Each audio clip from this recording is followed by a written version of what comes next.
And we're live. Hello, Tom Levecki here with the latest edition of the Armchair. You need something for me?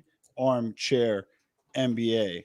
So, I'm here with Tommy Stigs. We're gonna do a little special episode, and it's going to be discussing the rejection, unfortunately, of Bobby Manna. Let me pull it up.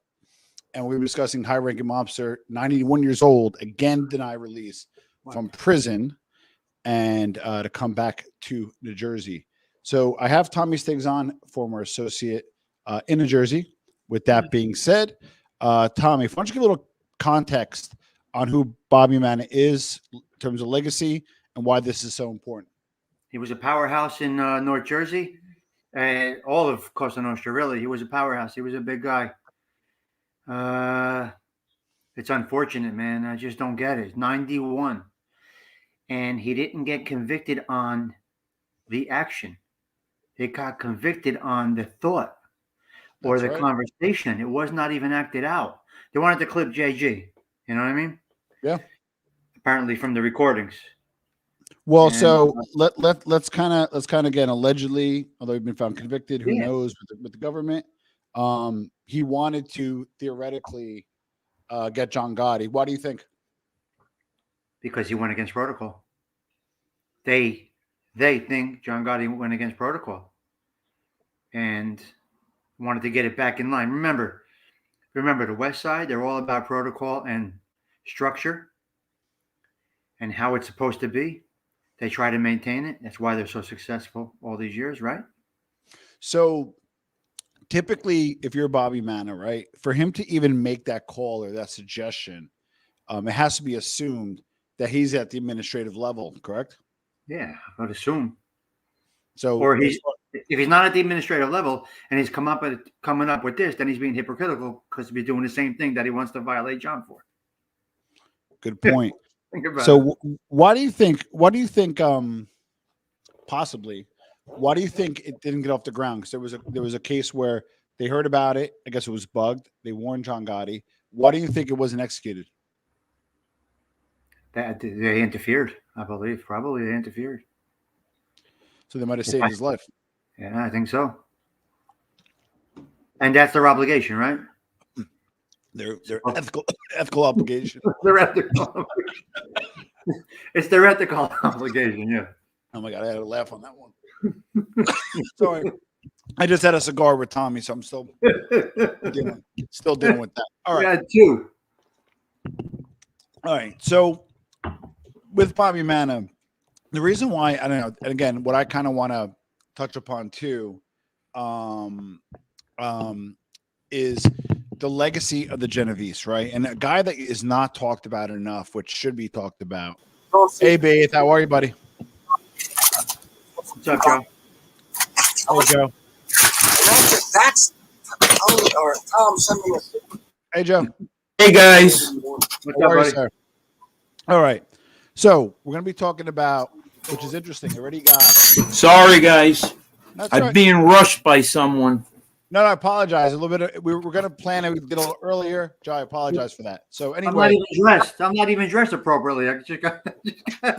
well, that's the thing, right? So, Joe, we're talking about Bobby Manna and his denied release. But one thing that's really important, I want to give some context to, is Jerry Katina, who was a powerhouse and is a guy that not only was very powerful within the Cosa Nostra, within the Genovese family in New Jersey, but also invested his money, and he also used that money to build a huge amount of wealth, became powerful, and I think it's part of the reason why the Genovese were so strong in New Jersey. Then you have Bobby Manna, who kind of followed up after Jerry Katina's legacy. So when he was going to allegedly clip John Gotti, obviously the government took it serious, and obviously that they convicted him.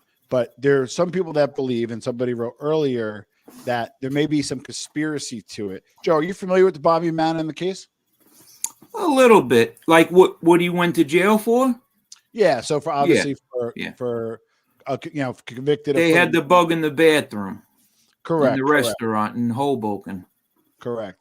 And then what's interesting is, so he's been behind bars for like over 30 years, and he tried to get released. He couldn't, and then he tried. Then he tried to get released again, and then I recently got denied. So at 91 years old, it's obviously certain death. Why is it that, with the first step back, with COVID restrictions and so forth, why do you guys think that, there's guys going on the street left and right, but somebody who served 30 years at 91 years old, who probably just wants to die with his grandkids, can't get out of jail? Tom, you go first. It's a vendetta, man. It's just the way it's been since the beginning of time. They just push the envelope with, I don't want to say Italians, I don't want to say discriminatory, but that. Yeah, but if that's the case, though, there was an agent that the actual charges were for conspiracy to kill John Gotti. Those are the actual charges that he was convicted of. But here's the thing, though. There was and again, it could be a disgruntled agent. You don't always just believe one agent, but there's an agent that came out that said back in the 70s, 80s, and 90s, if you had a case, you need resources, right? You need money, you need men, and you need resources, right? Long story short, if you put the name mob and he threw an Italian in there, the money flowed. And then what do? You do this or you get promoted, right? Where do we kind of say, hey, you know what? Like, raise our hands and be like, look at this, even the legacy stuff, and say, you know what? Like, this is discriminatory. Because if it was any other racial group per se, people would be up in arms, The treatment once in the system is discriminatory. The charges are the charges. Correct. I think that goes everywhere. I don't think that changes much. You know what I mean? Yeah. But the treatment is discriminatory. I mean, is that the right word? I don't know. Is that the right word? Yeah, that's right. What was he convicted of? He was convicted of conspiracy to commit murder. Commit a crime. The crime was not committed. The conversation was held. Right. And that's also, that's like circumstantial evidence, right? Mm-hmm. We're in a room. The three of us are just having a pizza at a pizzeria, right? There's a high-end meeting going on in the back that we have no idea about. We can definitely be charged or investigated for circumstantial. So Crazy. Joe. So watch. So Joe, you're a wise guy, right? Let's say you're a made guy, and Tommy owns his ice cream shop, right? And Tommy owes me $500. Now you don't leave the car. I said, Joe, I'm going to get us some ice cream. I go to the car and I say, hey, Tommy, Joe Baith is in the car. He's a made man with the Columbos. And you know what? I think you kind of got to pay me, right?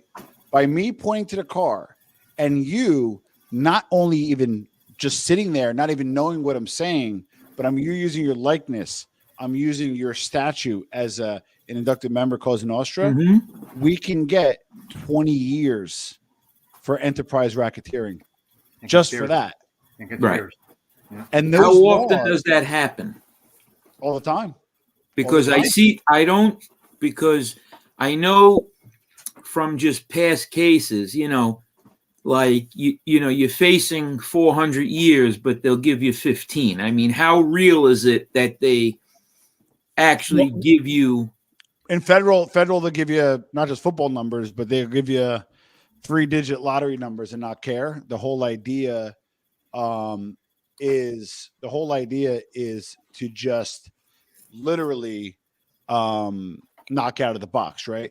And what's interesting in this particular case, and Mob Fireside Chat is on. If you could just go ahead and please put some comments in, because I know you know the case really, really well. Is what's different is there's other people that have gotten releases, right? That have gotten releases for lesser charges, for lesser crimes, for lesser sentences, or harder sentences and harder crimes.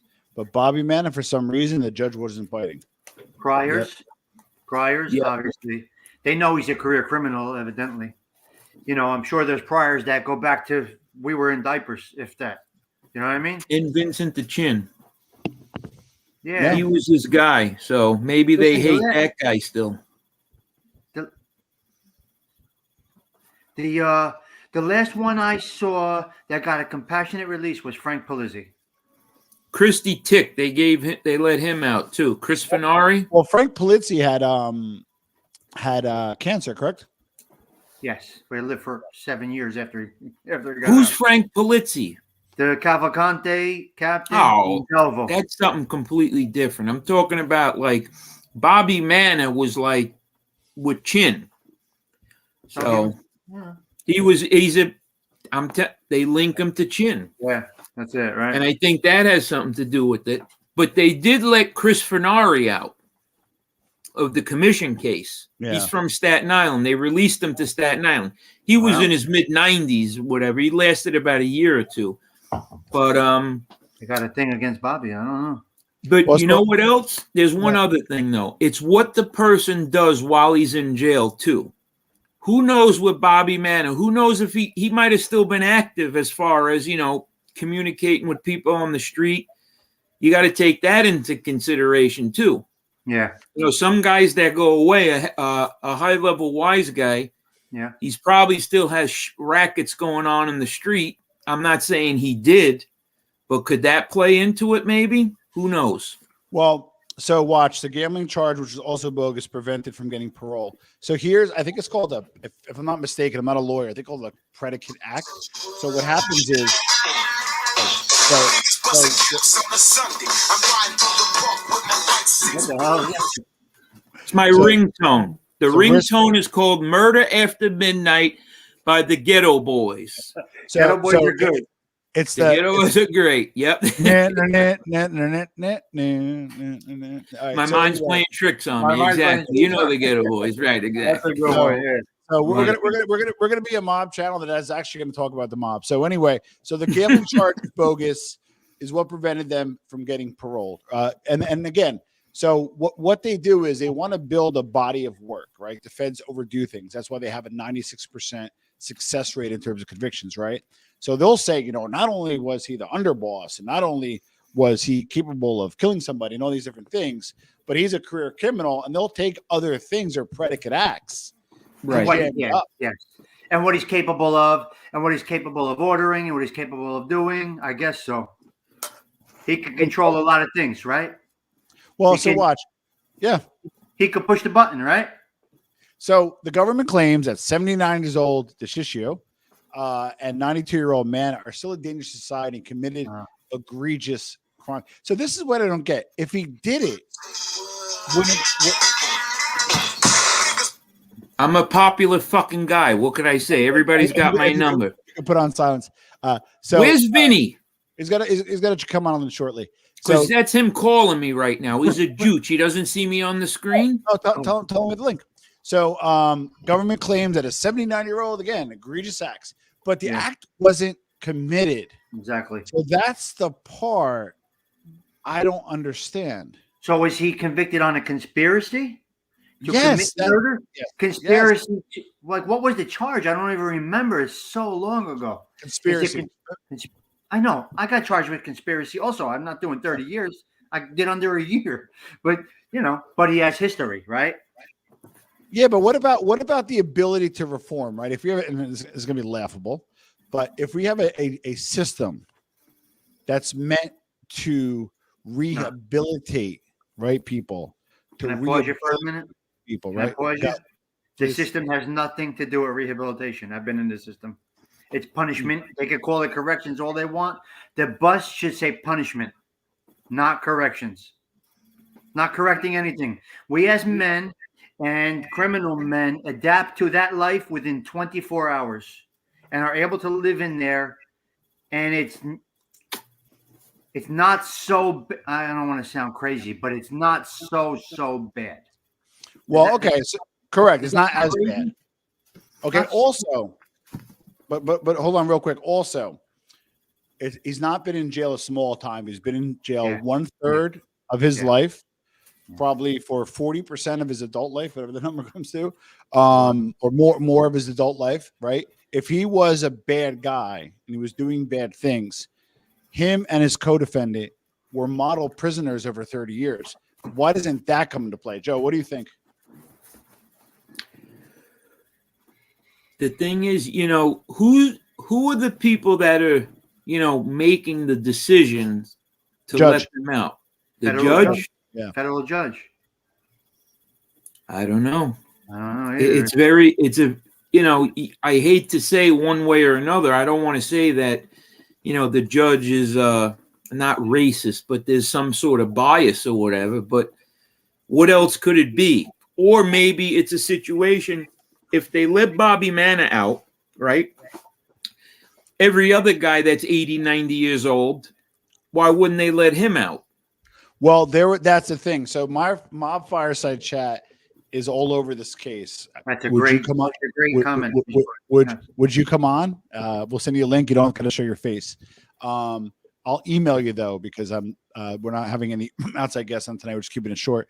So they had no infractions. The denial was based off of on discretion, meaning even though Manna's lawyers presented two similar cases, the judge took a discretionary position. That's the thing people got to understand in this case, right? And with judges, they're magistrates and they have a lot of power. That's why it's so important that when the politicians appoint a judgeship, no matter what level it is, judges have a power, maybe too much power in this country, They can do what they want. So that's the problem basically, with discretion. So in the federal level, it's more discretion. In the state level, you got parole, and federal's a totally different game, man. Yep. So, and again, discretion is subjective, and it boils down to personal feelings.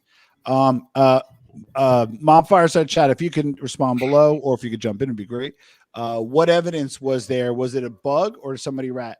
I believe I think it was just it was a bug. I don't know if there were informants. No, it was a bug. Yep. In the bathroom, they had it. What was the restaurant? Carmen's or some shit? I don't know the name of the restaurant, but I think it was in Hoboken. Yeah.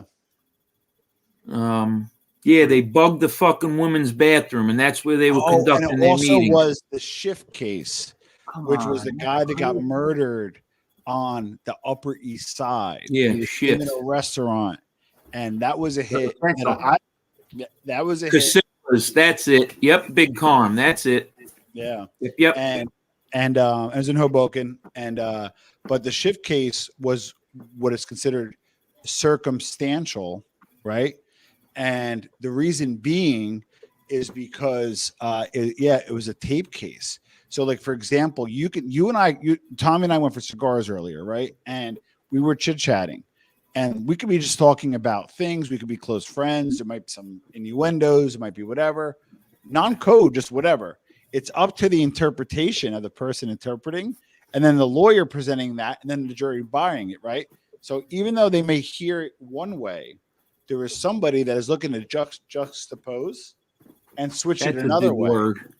Wow. And that's what happens. And if you watch, for example, Justice Tech Pros, he talks a lot about. So watch, a lot of these cases are won in the media. Bobby Manna, underboss of. So watch, he's announced as the underboss of the Genovese crime family. So then, what are you supposed to do? You're supposed to be like, oh yeah, this guy's a good guy. Of course, you're going to convict. One other thing I want to add is, and I know this is off topic and it sounds crazy, but someone mentioned the Joe Exotic case. Yes. Now it's similar to, they say he paid someone to, kill Carol Baskin. They gave him 22 years for that. Well, and they really that's sorry. crazy. Yeah. So did Bobby go to trial, or did he he lost that trial? I believe he lost a trial. He went to trial and he lost, because there's no way that would be a play. I just want to make a real quick comment, because we're focusing on a mob channel who's going to talk about mob things. I posted in my community earlier, and between myself, Joe, Vinny, and Jason, we were all over the place and we weren't very focused. So I did what it's called, if you guys know about media, it's called an embargo. I said, hey guys, you know what? We're going to chill on doing anybody's show, and we're going to limit creators that are going to come on our show, because we were getting out of our lane. Guys were doing lives on other shows for 2 hours. They were doing lives on their shows, bringing people that may not have fit the message. And even myself was kind of getting out of the fray. We're going to be focusing on 3 things unapologetically, whether people like it or not, right? One, we're going to make Armchair the strongest micro channel at 10,000 subs in the very near future. We're going to focus on Vinny's channel, who raised money today for some charities. And then we're focusing on the Four Horsemen segment for guys that are looking to chop it up. So Mustache Piece, as a courtesy, you're a good guy. So I'm going to say this once. And if anybody, has a question, I'm going to refer them back to 20 minutes and 27 seconds. But I'd like to get back to the thing at hand, which is talking about mob stuff. So Big Lou, that's a good comment. Frankie Lucasio, they wouldn't let him out and he died. So it's like, yeah, exactly right. Yep. So it's like, what does that say? But that's the thing though. Like, we're supposed to, as like a society, progress, right? So like, let's just say, sake of argument, if they say the mob, like, you got to pick a lane, right? Oh, the mob is dead. It's not what it used to be. It's on its last heels. All these different things. Yeah, that but are still guys in the mix. I mean, yeah, but is it free to say, Tommy, and you don't have to, just give your opinion? Yeah. Don't you think that position's been backfilled 30 years ago? Oh God, 100 times over, a couple times over. Oh, 4 times over, interesting. I would say. Yeah. Remember, to the judge that was in the case was Mary Trump, and the prosecutor was Michael Chertoff, as well as a guy on the Supreme Court. Oh, who's on the which one? I don't know. But Michael Chertoff was the prosecutor that put away a lot of heavy hitters in the mob, and that's how he makes his career. This is the part I don't get, right? So I get you go work for the government, right? And I get that you want to make a name for yourself, right? You have bigger aspirations. You want to be a mayor. Like what? As a prosecutor, Tom? Or would you want to put that on silent, buddy? As a prosecutor? Vinny. Yeah, so I'm on the fucking show, bro, man, and you keep calling. What's up, yo? So it's What's going on? understood. How come you're not on? I sent him the link. He did tell you. So at any rate, the thing about it is, right, so there's certain positions, whether we like it or not, right? He says he wasn't invited. Vinny. I will resend it. So what happens is, hold on. Yeah, love the music hits. Okay, hold on. Let me resend. Everybody else got it. It's okay. He thought you might were sending him a text message. No. So at any rate, resend. So here's kind of like one of my personal beefs, right? So you get a certain position in the government. You don't make it a lot of money. I'm not judging what anybody makes, but like an AUSA will make maybe like 150, which is a lot of money, right? But in terms of being a private lawyer, they make like 10x the amount, right? So why do they do it? They do it for the power. They do it for the prestige, right? Yeah. So it's known, if you're heading up the Eastern District, if you're heading up the Southern District, you're an AUSA in either districts, right? You will become the mayor of New York. You will become a governor. You will be, and these are the people in power, the real power, not about the mafiosi, the real power, right? So what happens is these guys and gals sometimes are willing to focus on the big name cases to get promoted versus doing what's right. Tommy, what do you think? Yeah, I think that's 100% correct. Plus, also, it's future. It's not just current. They have a career for the future also. So they're putting notches in their belt and bringing these strong cases, and they're going to catch the media attention. Now they're planning their future careers also. It's not just current time they're thinking about. You could think of it as an entrepreneur or a business builder, right? It's their name, and they're building themselves. And of course, they're getting big headlines from these, these big cases. So it's the building block. It's crazy. Yeah. That's the way it is. It's just the way it is. It's the way it is. Yeah. Most of the prosecutors, look what they go on to become. Max, stop it. So when I was being interrogated and all of that stuff, they had more than one prosecutor trying to work on me. Right. They had the prosecutor that brought it to the meet, the guy that pinched me, right? That brought the case. Mm-hmm. And they had an under, I guess you want, I don't know the terminology, but an under prosecutor also trying to break me, right? Yeah. So if the under prosecutor breaks me, going over the regular prosecutor, that guy looks like a superstar. He's investing in his career. Yeah. They all- Agreed. And that's what happens. So and then they're all looking to get promoted literally off the backs of Right. whatever they can. Brooklyn guy, Vinny Bracco, how are And you? you're Tommy Stigs, How are right? you? They're trying to flip you. Could you imagine what it would do for a prosecutor's career if you could flip like an Anthony Luciano Raimondi with that name? That would be like, you'd probably It's be crazy. the governor in 2 years. Luciano, that's a big name. So they look for the, high value guys. Me, if they convicted me, they'd probably get demoted. They'd be going sweeping the bathrooms. You know what I mean? But For a waste of resources? No, just kidding. So there's no yeah, reason exactly right. Thanks. no reason Manna shouldn't be released. No When he was reason. arrested for all this in 1989. The original judge on that case was going to give him bail Oh, and home wow. confinement. Yeah. See, I didn't know that. Yep. That's good information.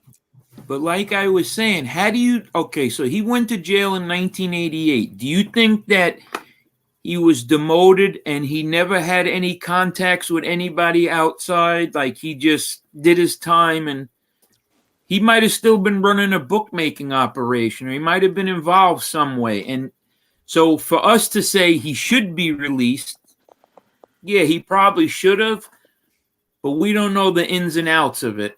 We don't know the whole case, so we didn't see the case presented Right. by his lawyer and the back and forth from the prosecutors, whoever they might be right now. So we don't see what they had. So you may be right, Joe. He may have been, but there's a good chance he wasn't. They're very Right. very No, there's a smart. great chance. No, I believe you. I'm And that just saying. that team, that family they're elite.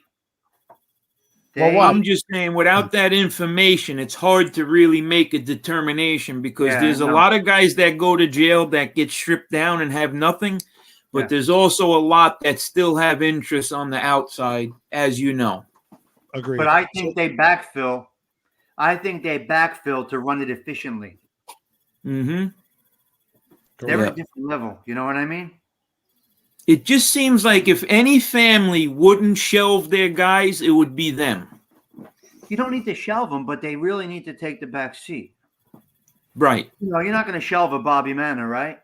Or Frank like, Castro. exactly. Like, but then again, if you're in a certain other Borgatas, maybe you have like a little, there's a lot of change up top. Who knows? You know what I mean? Like, True. so look at the Persicos and that whole war they had. I mean, I'm pretty sure when like Vic went to jail, was he still involved? He was on the losing side. So I don't know how much he could be involved, but maybe. Tommy, So real quick, what's that? I was saying hello to Tom. Okay. Tommy Stigs. Tom, I got What's a up, buddy? question for you. If a guy is put on a shelf from one family and a boss of another family feels it was unwarranted, can he switch families? Not once you're shelved, I don't think so. Okay. In between, when you're operating, it's not common. I don't know. That guy should be thrown out. We've heard this from Sammy the Bull.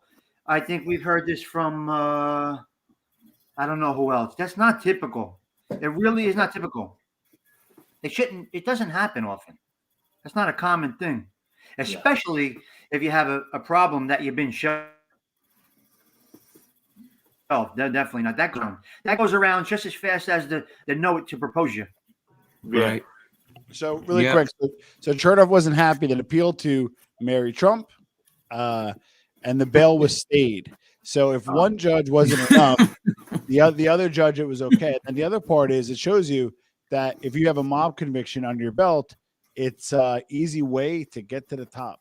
So that's opinion, and that's basically opinion and not structure. What they just did, right? What we just read, that's basically their heart, not the guidelines. Right. Yeah. Good point. Tommy, when you were getting sentenced for your crimes, let's say you were a made guy, let's say, right? Uh-huh. Do you think the sentence would have been harsher, or good question? Was it just guidelines? My charges were my charges. I had conspiracy to violate gambling laws. I had interstate, whatever you call when you go across the Hudson River. Right. You call that. I had leader of organized crime because I gave nobody up. Right. The investigation stopped with me, so I got charged as a leader of organized crime, which I really wasn't leader in organized crime. I was a bookmaker, right? But Right. being that the investigation stopped with me, they charged me for leader of organized crime, conspiracy to violate gambling laws, and transport whatever across state lines. In Right. negotiations and trying to plead down, I knocked it down to and also kidnapping. That's a whole other story. Yeah. So I knocked it down to a conspiracy to violation of state, New Jersey state gambling laws. Mm-hmm. From what I heard and what my lawyer told me, I took an under a year plea to go to county jail. My lawyer told me that the sentencing judge, Judge Falcone, was going to reject my plea at sentencing and force me to trial. He wanted me to do the 5 years. But Really? they honored my plea and they gave me the under a year. So that's an opinion, right? After that prosecutor put all that work in, right? And I was giving them the conviction. The judge, based on his opinion, was going to override that and force me to trial. They've made it very tough now in the clubs. With it's either 3 bets or $500, whatever comes first to get the club. If someone calls me from Connecticut and I take the bet, it's interstate gambling. Yeah. But I wasn't charged with interstate gambling. I was charged with proceeds going over the Hudson. Okay. This was before internet. I was working in paper. Okay. So, Well, it you was would a think that would be different time. interstate. Proceeds across the line because of gambling. You would think it would be interstate. I guess it is in that terminology, but it wasn't federal. It was state. So You're lucky. they Okay. didn't knock it up to federal, which is Yeah. good and bad, I guess. I don't know. Yeah. Still a conviction, right? But Right.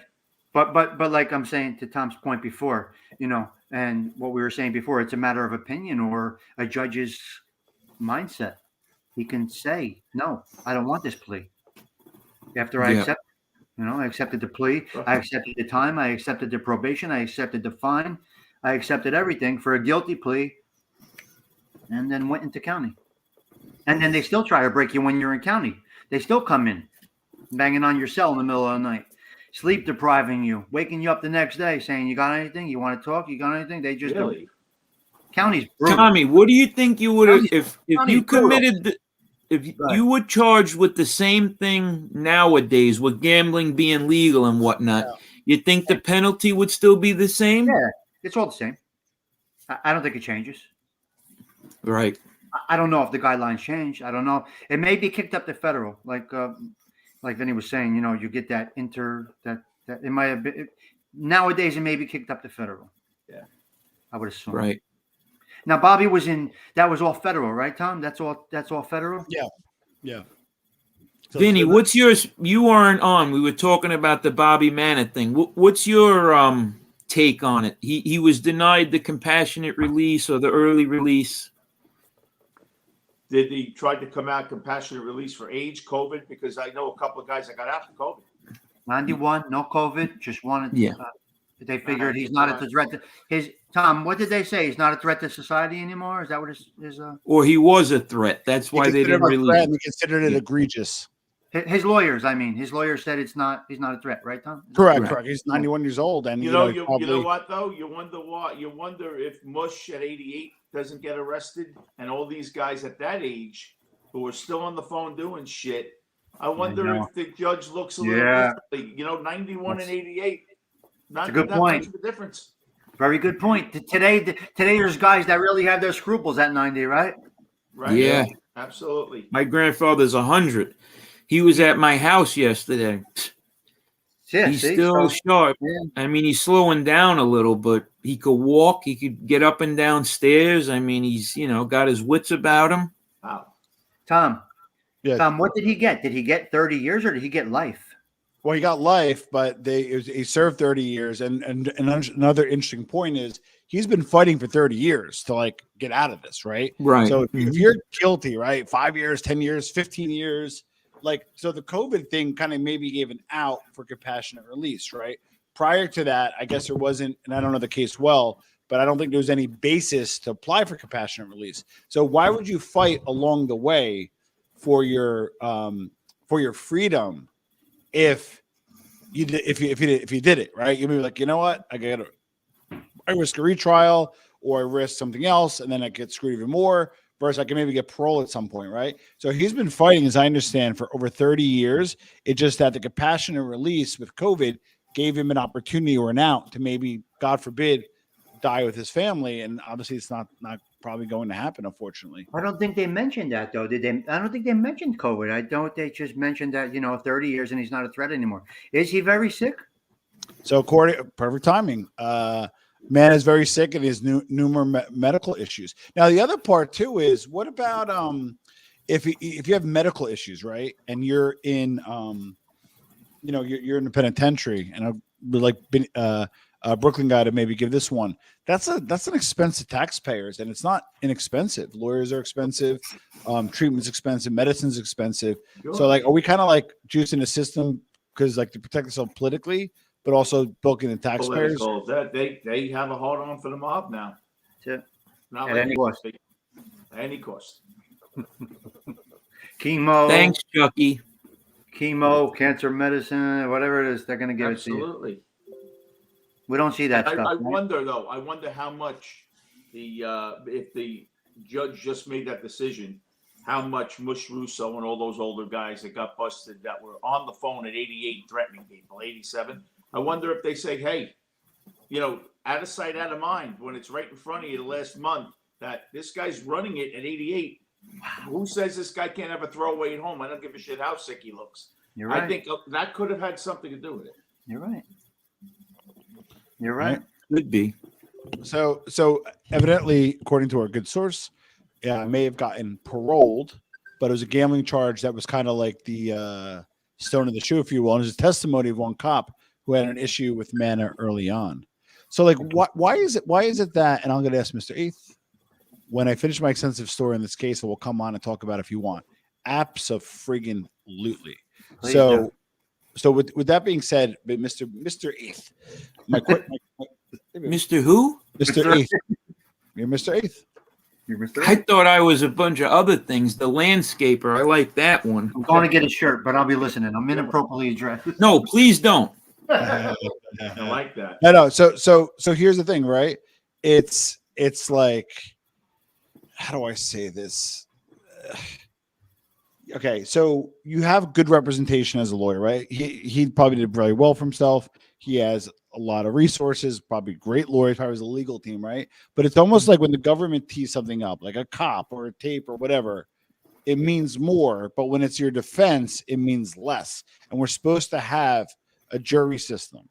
So, like, what do you guys think about that? I don't know. Juries don't decide on that aspect. That's unfortunate. That's a good point. That's a really good point. There's no also there's no criteria that says if you do this, this, and this, and this, well, then maybe you can get out. Like what is the criteria for a compassionate release? Permanently ill, I'm assuming, like Frank Polizzi was with lung cancer. Okay, but then again, like a lot of people are permanently ill. No, do they get out? Terminally ill? Well, yeah, a lot of people that are terminally ill, do they get out, all of them? I mean, I don't know. John Gotti didn't, right? He was chained to his bed, right? Right.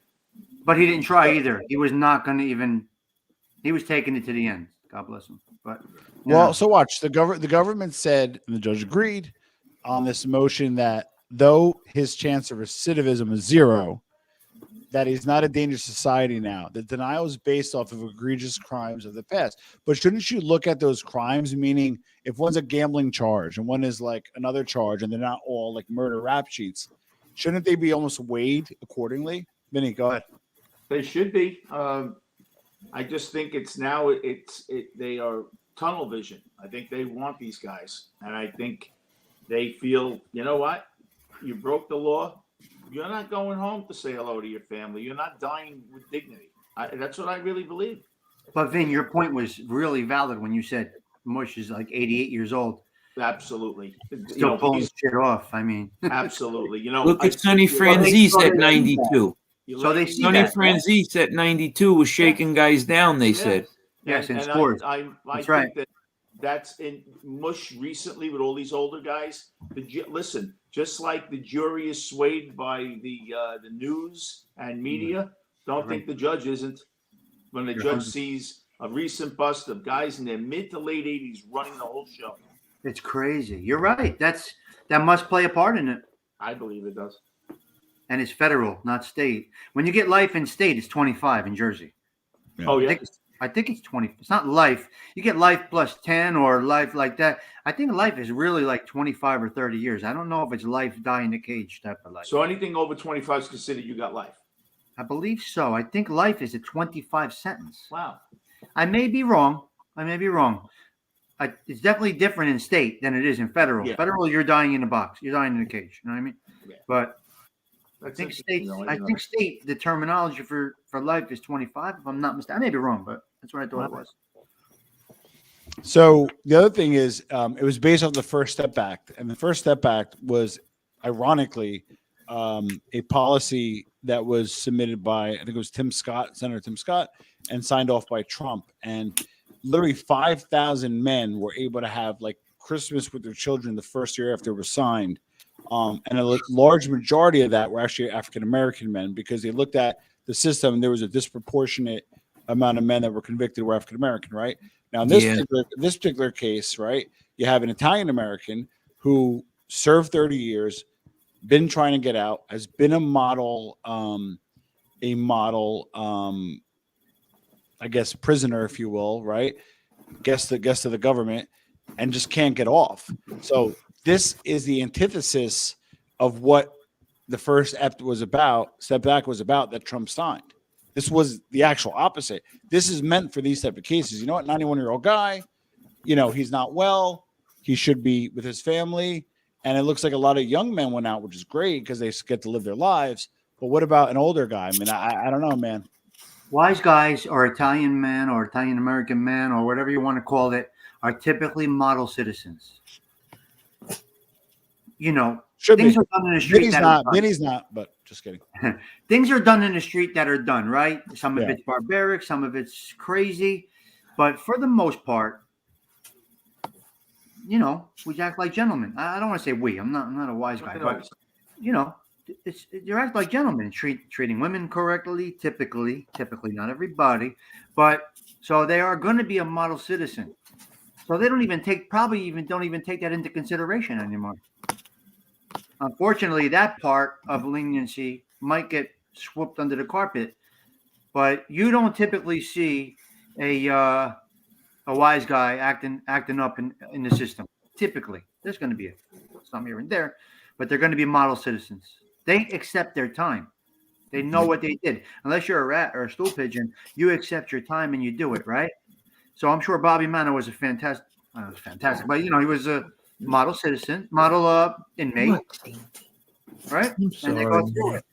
So Vinny, it's very unfortunate about Bobby Manna. This bothers me a little bit. At this age, yeah, Vinny, that may be true, but the justice system is not supposed to work that way. That's One correct. case doesn't have to do with the other. No, you're right. Oh, we know that. Ben, right? It's not the case. Well, yeah. What? I was very fortunate. I Yeah. thought I was more in trouble for the obstruction of justice than I was for my actual crime, because there's no proper or anything in the state. But when they said you're going to do 18 months, I said, well, this fucking takes me out, put me first to get me away from my wife and my fucking kid who's costing me a fortune. They said, get him the fuck out of here. My lawyer said, you just gave them a hard on. I said, well, they gave me one. I said, what am I, Wyatt Earp? So I was lucky. I thought I was going to get something. I thought I was.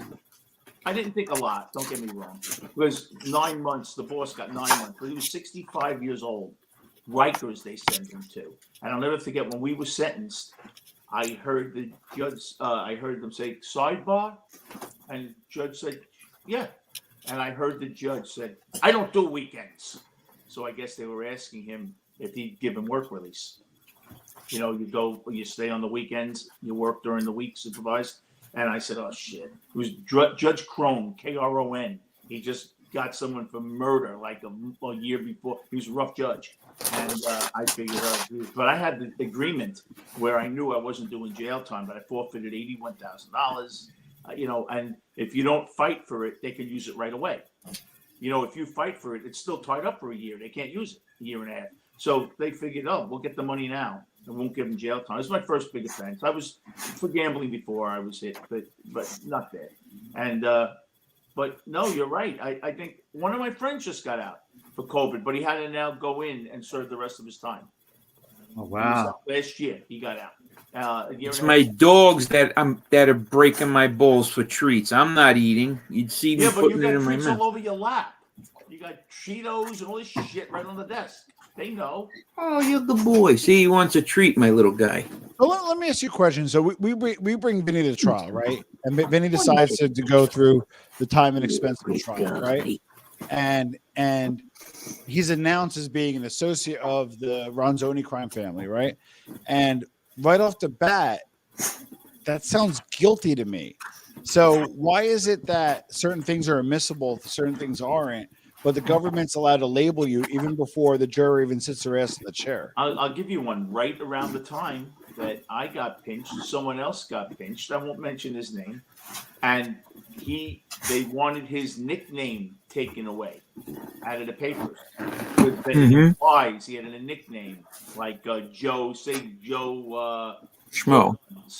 Instead of Joe Russo. I'm just making up names. They wanted guns taken out. They said this implies that he's a wise guy. That these nicknames on the street, everyone's nicknamed. Right. They fought for that. That it was a moniker that didn't look positively on him. Right. But that's the whole strategy. That's the whole strategy. Yeah. Yeah, like my name is Joey Esposito, but what happens if I was facing charges and my name was Joey Cole? What would happen? Joey baseball card. They put me in They're going to put an AKA in the middle, and you're labeled. That's it. There you go. I'm done. And they make up sometimes the AKA. Yeah, Joey Snacks, Joey Hats, Joey the landscaper. Joey got the bar. bar. If you owned the bar, they could have called you Joey Bar. That's it. Yeah. They want. Yeah. My name will never change. I'll take it to my name's going to my grave. So. Well, but that's the whole point. Like you get convicted based off your name, and it's like the mob's not what it was. The government did their job in terms of minimizing the mob. The recruitment's not where it is. We have a lot of other bigger issues in this country that requires federal attention. Why are there still even any I can get if the mob was against quality of life, right? They're shaking down business owners or responsible for drugs in neighborhoods, right? So why are all these resources going towards these geriatric guys who really aren't doing that much harm to society, if you will, versus other guys like MS-13, other bigger gangs that are ruining neighborhoods and ruining people and cutting people's heads off? That's what I don't get. Who allocates these resources and what's the strategy there? Joe, what do you think? I think, look, there's a whole mob tube thing. I mean, look at all these people that are coming on the internet talking about the mob. It's like this big allure. It's holds this it has this mystic aura around it. I mean, and I think that is gonna get it. If you look at it this way, if you get a guy in New York and it's an organized crime case, it's going to make the front page, right? But if your name is, John Hancock or whatever, you know what I mean? It's not going to carry as much weight. And I think it's more sensational. You know what I mean? Yeah. What else could it be? I mean, Hold on. Threatening to kill a union guy in front of his family apparently okay with Tom. No, it's not okay. What I'm saying is, in terms of, you're looking at a micro level. I'm looking at the macro level. In terms of macro resources, they put budgets together to fight particular types of crime. I'm saying is there's a disproportionate resources at the macro level that's being dispensed on the overall Cosa Nostra when it could be better well spent. You're pointing a micro case, which I agree with, but I'm speaking in terms of the macro. It's long-term MBA. Chris Tom folded, respected. So again, I am not sure how I folded. I'm not here to justify any decisions that we make as a team. But what I can say is we're actually a mob channel that talks about the mob and then talks about things of interest. And that's what it's about. And that's what we'll continue to do. So I don't think there's much. Tom, we talk mob stuff. We have our opinions. We Yeah. have our views. We put some facts up. Yep. And we discuss. Yeah. That's the whole. Well, let me ask you a question. It should be, how about, right? How about letting a guy out, a multiple felon, and then he mows down a whole block of people? Yeah. Right? But you can't let a 93-year-old out. Who is more dangerous out in the street today? And that's We were talking about this. We were talking about this today. That's the problem. Tom, we were talking about this on that other thing. About what happens to the neighborhoods. Yeah. When we vacate. Yeah. Mm-hmm. And I'll take you there. It's a mile from me. I'll take you there. And you will see what happens when we vacate. It just changes everything. Yeah, but there's another thing, right? In the middle of the city of Newark, we had 4 or 5 social clubs within a block. In the middle of the city. There was nothing happening there. There was no ladies getting their bags snatched. There was no young girl getting her chain snatched off her neck. It was not happening. And I will take you there now. It's how many 90-year-olds in jail that are looking to get a compassionate release? Does their name make the newspaper? right. If it was a black guy or a Mexican guy or a Spanish guy, I'm sure they're out there, and they don't put, that Raul Gonzalez, 90 years old, who's blind. Did they put that in the paper? So it's a tough line. So we go back to the discriminatory issue. Is it there? Is it not there? I think it is. Possibly there. Yeah, I think it is. Now, when you're inside, and I can speak from experience, when you're inside, you are one. I got along with everybody, black, white, Puerto Rican, and I saw guys get their heads split open with mop ringers and fights and this and that. But typically you're there to do that time. Now, if a black guy, a Mexican guy, a Spanish guy, Italian guy goes up for a hearing, everybody in that block is rooting for that guy. So all the stuff that is happening and that is twisted is happening from the outside, from the media. It's definitely not from the inside. Because I bunked in a cell with 33 guys. We were good, cool. Yep. I had Big some Lou, special out privileges west, it's in there. different. I had some special privileges in there for obvious reasons, right? So my TV was not kept on an extra hour at night, or, the air was kept at a good temperature. But overall, it's somewhat civil. Now, county jails is brutal. It is Right. barbaric.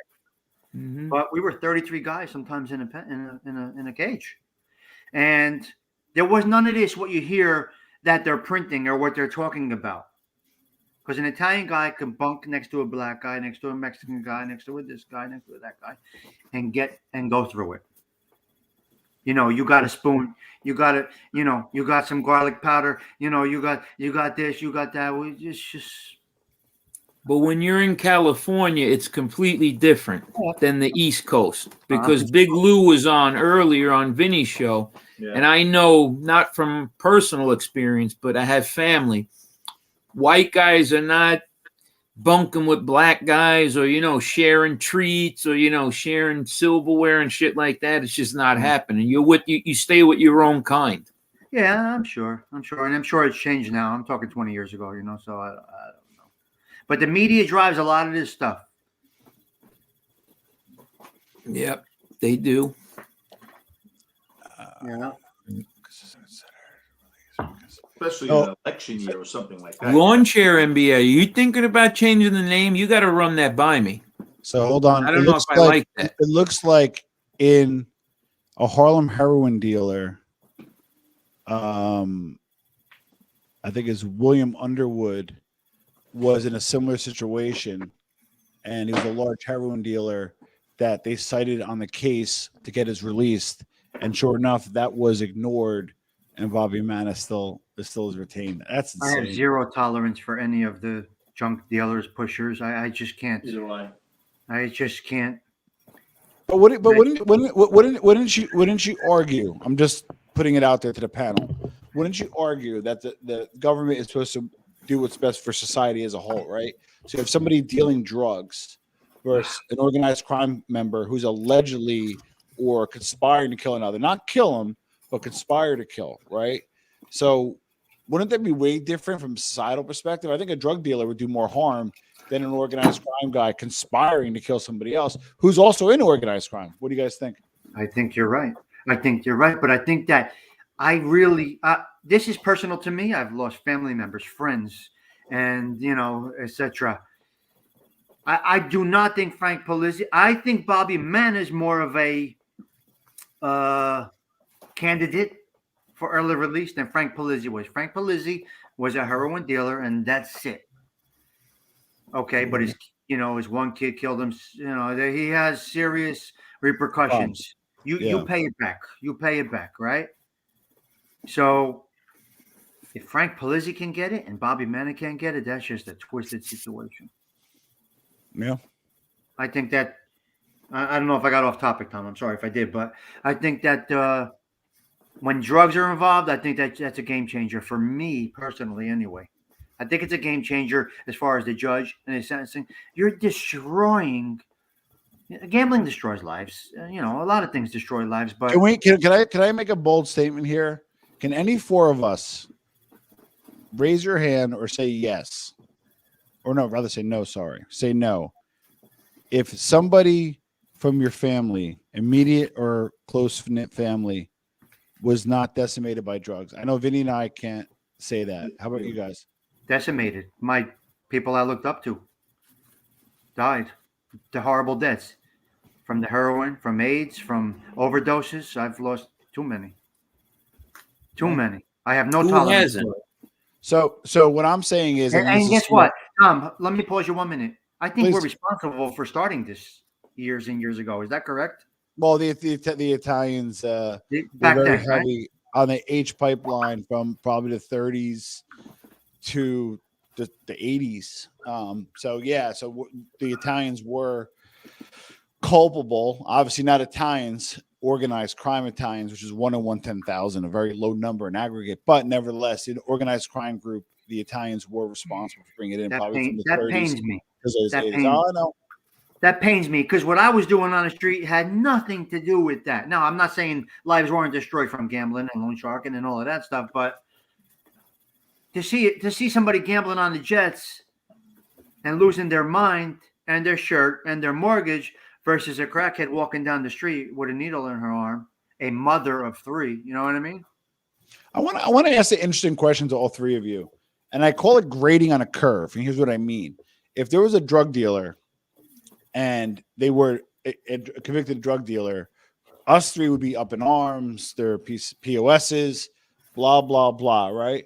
But if they're a wise guy and they get convicted of 20 charges and one of them is also drug dealing, we kind of give them a pass. No, you might, but like we're talking about, mob stuff, talking about that kind of stuff.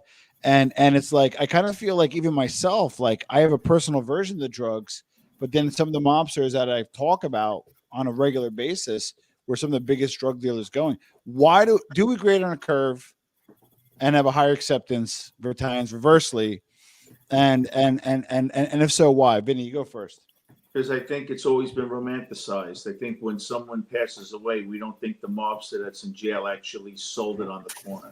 I think they look at it as a big business thing, and where they weren't the person that gave my sister her final, on the corner. These are big business. It's always glorified, the mob, and we look at it differently. I think we look at it as a business opposed to like a street dealer. And I think when we think of street dealer, I think we're all guilty of. I bet you our pictures, if you can go into our mind, is very similar of who we think the street dealer would be, and I think that's what happens.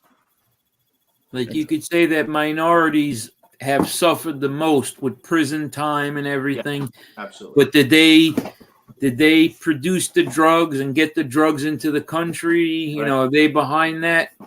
They're the last person to touch it, maybe.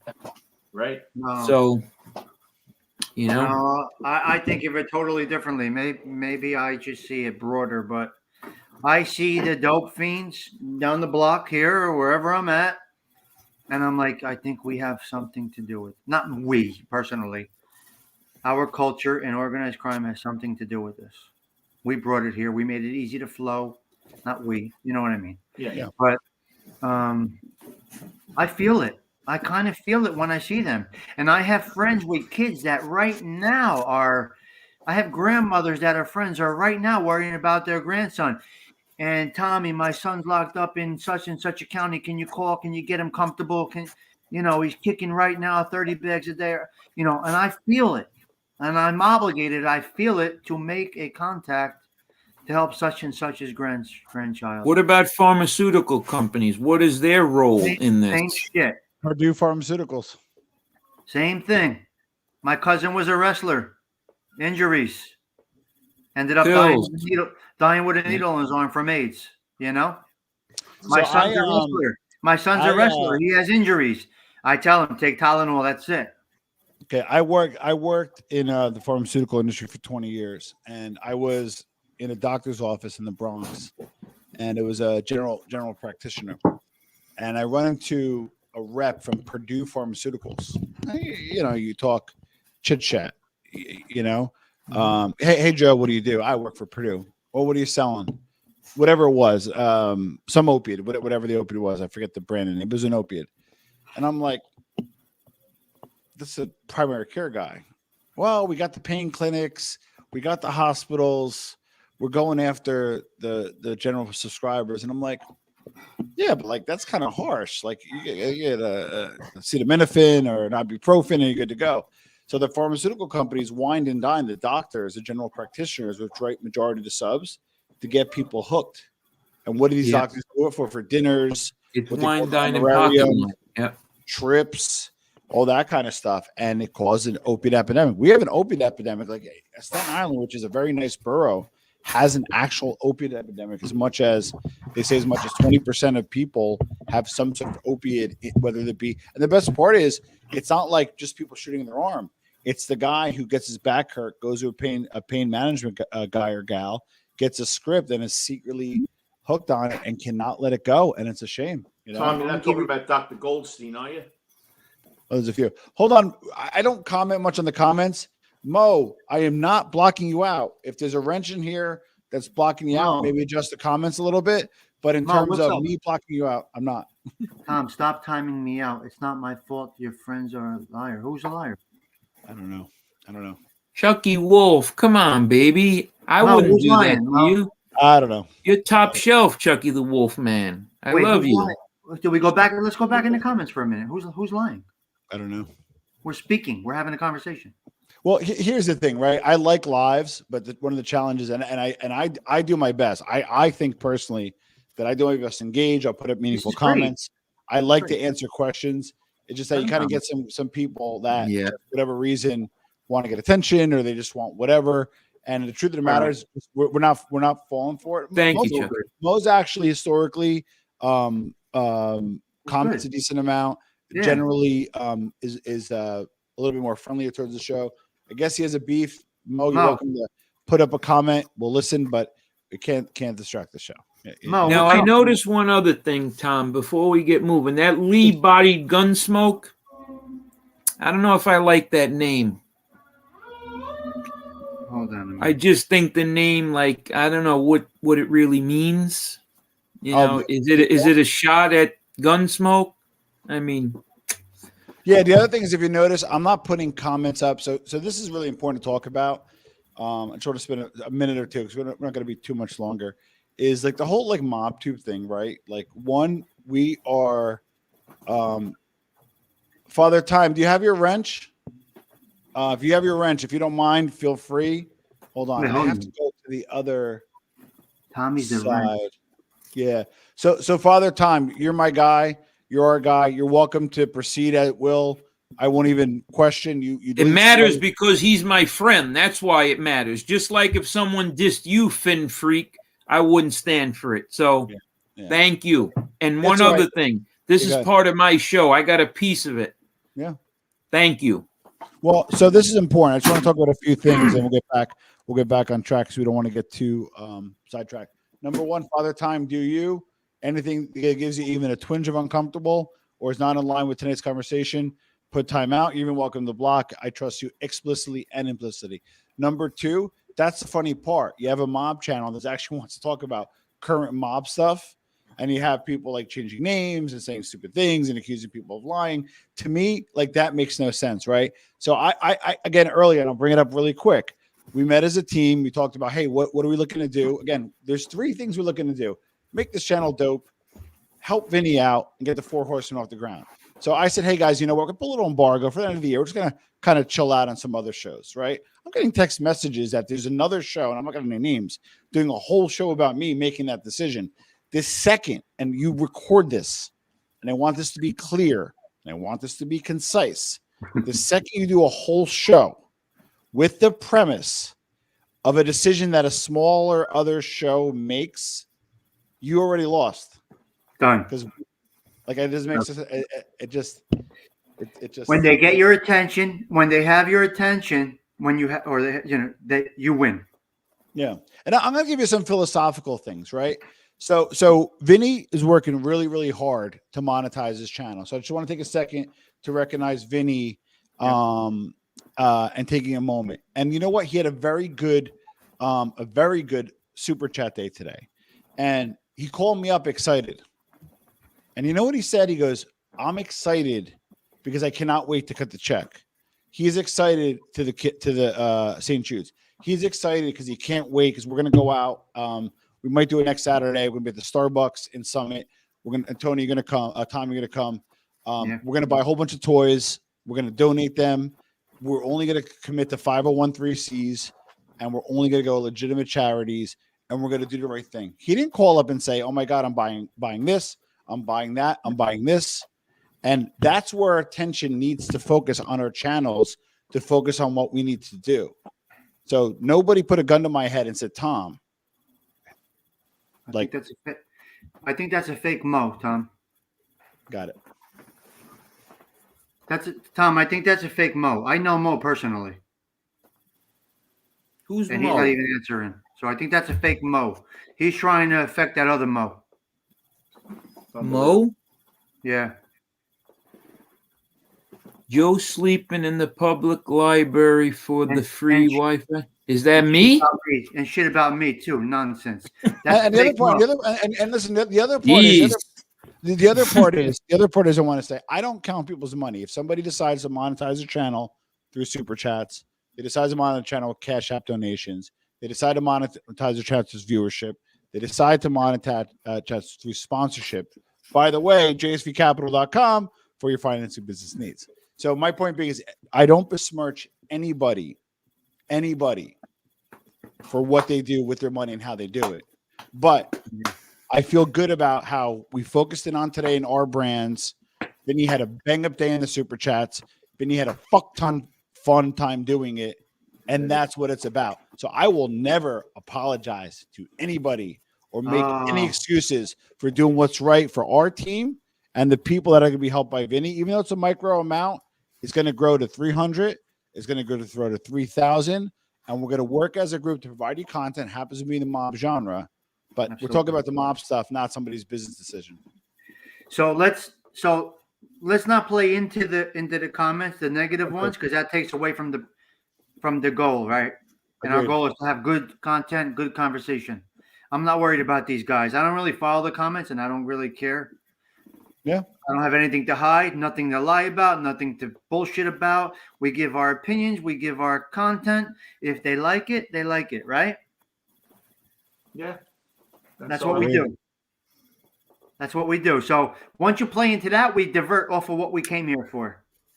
Right. We got great content. There's a lot of things to talk about. It holds the industry. Tom, you and I spoke about it. Yeah. Today about how long we should go, right?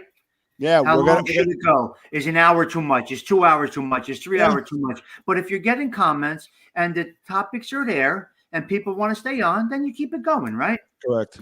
We said 45 minutes is probably the time frame. Which I was going to cut it off, but we're at a minute 10 and But probably another we're- 5-10 minutes because it's But we're organic. we're in a good topic. We're in a good conversation. We have good content going. So Speak for until that stops clicking over there, you can stay, right? Well, let me ask Vinny a question. Yeah. When and I'm just talking in general, we're not getting off too topic, but Yeah. like you always talk about me saying I don't count people's money, right? Right. But it's also okay to count people's time, meaning you should do this, not do this, not do that. Forget about a team agreement. But if somebody's looking at how you're spending your time, isn't that the same way as counting people's money? That's the best statement he's made in 3 months. I know.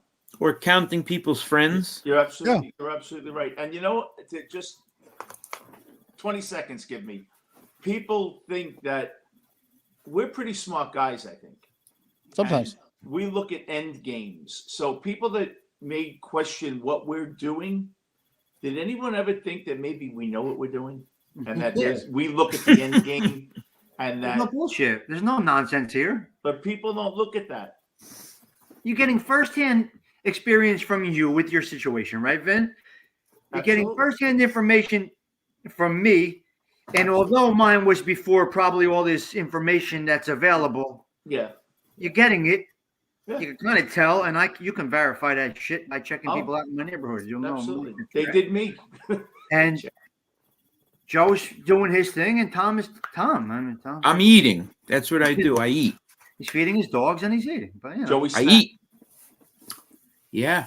Joey snacks. And the That's best part is, right? at this point in life, we're regular guys shooting this shit, right? On Absolutely. a topic that people like to hear about. Correct. And they didn't, they wouldn't And watch. great insight, different opinions, different walks of life. It's what more do you want? It's perfect. See, now, the other thing that's great is you guys think you know what you're talking about, right? I think the complete opposite. I think the guys in the chat and the women in the chat, they know what they're talking about because there's always someone, everyone has my number, right? And all they do is tell me about how I should do a show about this, how I should do a show about that. And you know what I want to tell them? No afraid to ask. I have no look at Guys, I have a I love you. I Look at could what sign Mo- off right now. I could sign off from you guys right now and and be never good, do right? a fucking show again. Ever again. And you know Yeah, what's but going to we- happen? But we enjoy Nothing. it. We enjoy it though. I'll get my wife back. I'll get my family back. Come Because on. right now, Your this time shit back? is weighing on. This shit is going nowhere. We The enjoy guys it though, with right? everybody's got a fucking calling me up with an idea. Oh, you should do this. Oh, talk about this. Oh, you know what? This guy said this about you. Oh, Tony's making a show about you. This Forget about that. When you pay attention to that, they win. I got to change my number. I had it for 22 fucking years. I got to change the number now. When you pay attention You're right. to that, they win. You're right. Listen, Oz Rambo, you're right. I am the weakest link. You're incredible though. You're Part right. of the team. No. Look at I started this channel a few years ago under my own brand. I got up to about 2,500 subs. The old show brought it up to about 7,100. We're up to about like 8,000. We're now up to 8,600. Joe has been an integral part. Vinny's been an integral part. Tommy's starting to be an integral part. And that's what community is about, right? People actually trying to work together and try to like come up with ideas and give information. We do open mic night. I'm not sure what the next one will be, but the next one will be, we'll have guys like Big Lou on. We'll have Cousin Paul if he's willing to come on.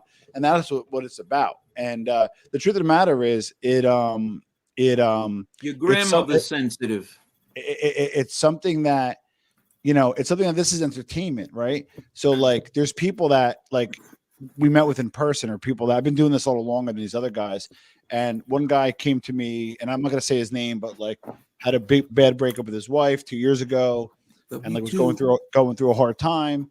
And he said that, you know what, if it wasn't for the show, it kind of helped me through. One guy, I think I told you, Kevin, the father used to write 3,000 word emails. I'd be lying to you if I read every one. They were little bit in detail, but the guy had a genuine concern for my self-being. He was former, what is it called? Law enforcement. And I got another email from another Kevin saying that was his son and that he died. And then during his last year of his life, I provide him so much time and effort. So you know what I did? I went back and read all those emails, and there's about 20 of them, and they are 3,000 words each, and I've read every word of them. So I'm not saying I'm fucking a saint or anything, or we're saints and everything, but you know what? We're giving the pastime to the guy or gal who's driving from the second job that they have to keep their family afloat, or somebody who's, I'm not getting all pious all of a sudden, but I'm just saying, like, we're trying to do something here meaningfully, and it's like people, you know, constantly we're trying to build.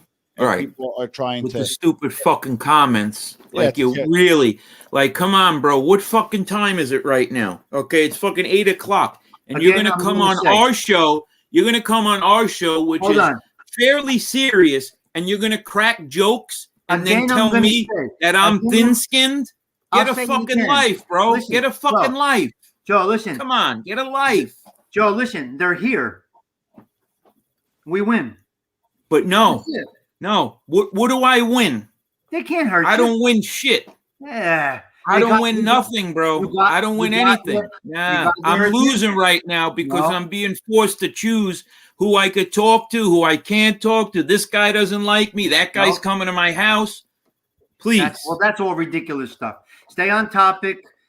We stay on topic. We have a common denominator here of the topic that we like to speak about. We discuss. We don't know everything. We suppose, right? We don't know everything. I'm not lying about my criminal background. Vinny's not lying about what he went through. You're not lying about this. Tom's not lying about that.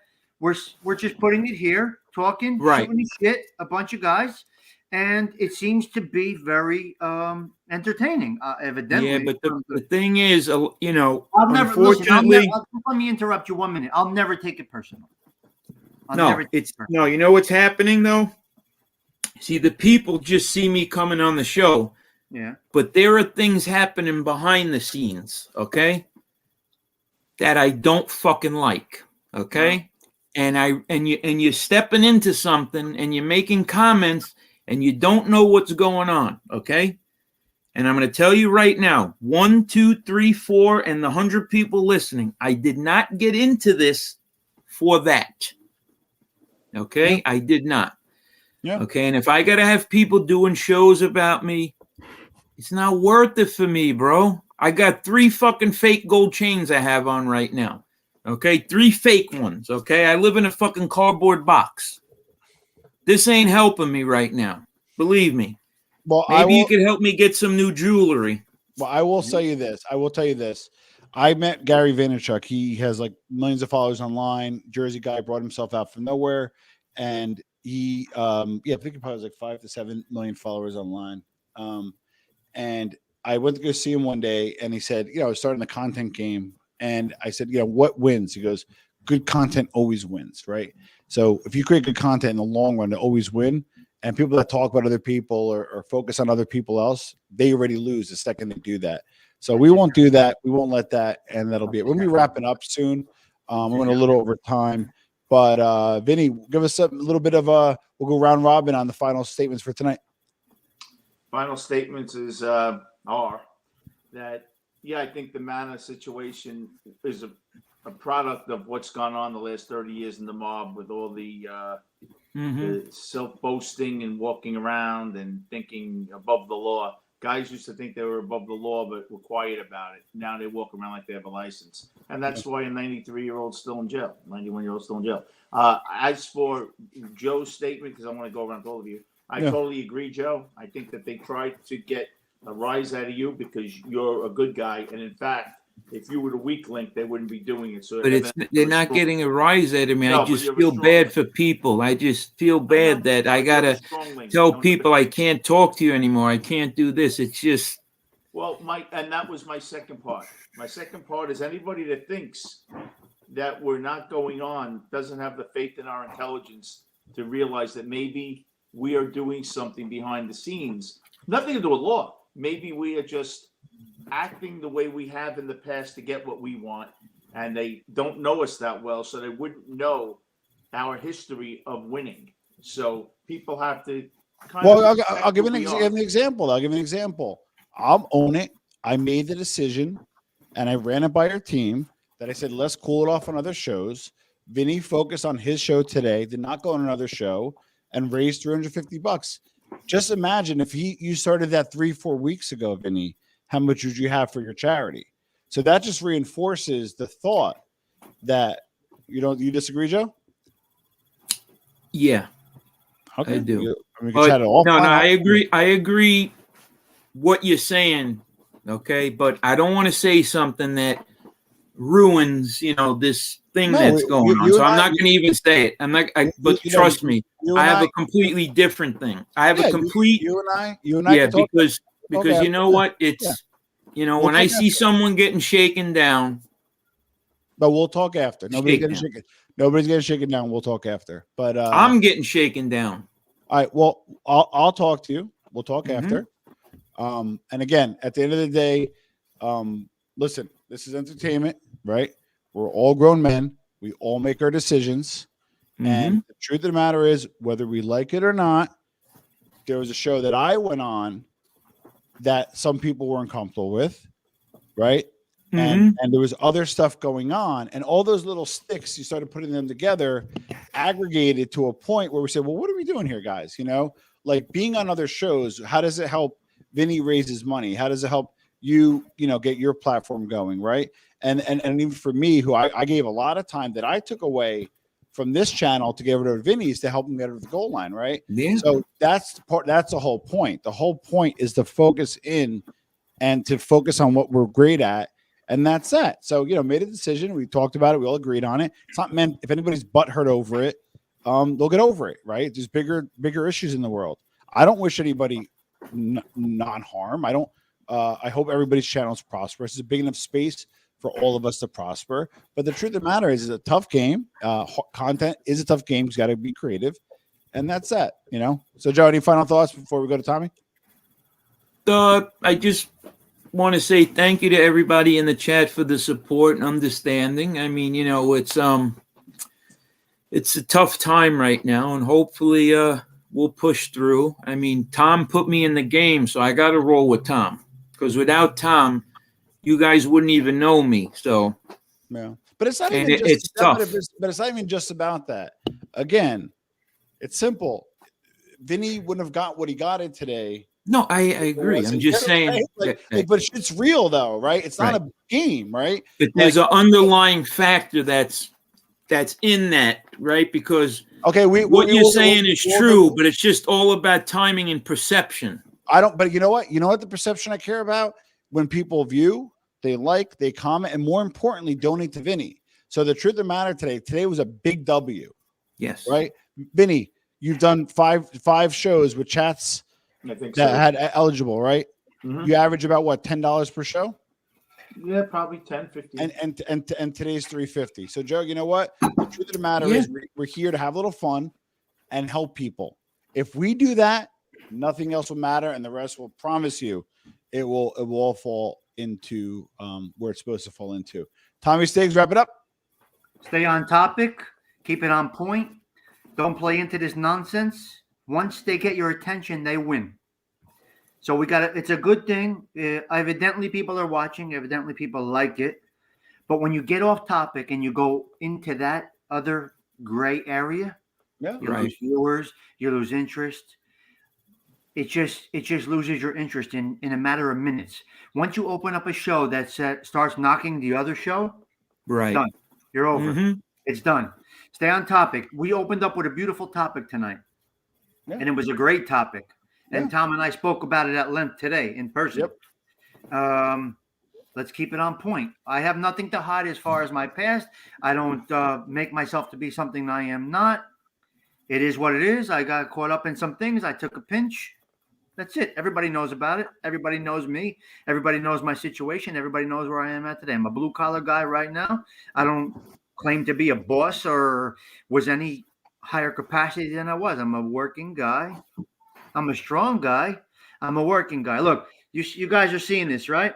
You see this little thing? I cut my finger off with a circular saw, right? Straight off. When did you do that? A year and a half ago. Oh, okay. All right. So I thought you did it recently. I'm like, you're a soldier. You're on here. I still have to keep compression on it. That's dedication. But my point is, I just I work 7 days a week, trying to live a legitimate lifestyle. This happened to me, unfortunately, doing one of my side jobs, but I was in the ambulance making videos of it, like being comical. My point is, you got to embrace all the good that's there, enjoy life, go through it, don't fall into the negative, and just keep chugging through. We got a good thing here, Tom. This was a great topic to start off with. I don't really have that much more to add, but you know, that's it. Thank you guys for being on. Thank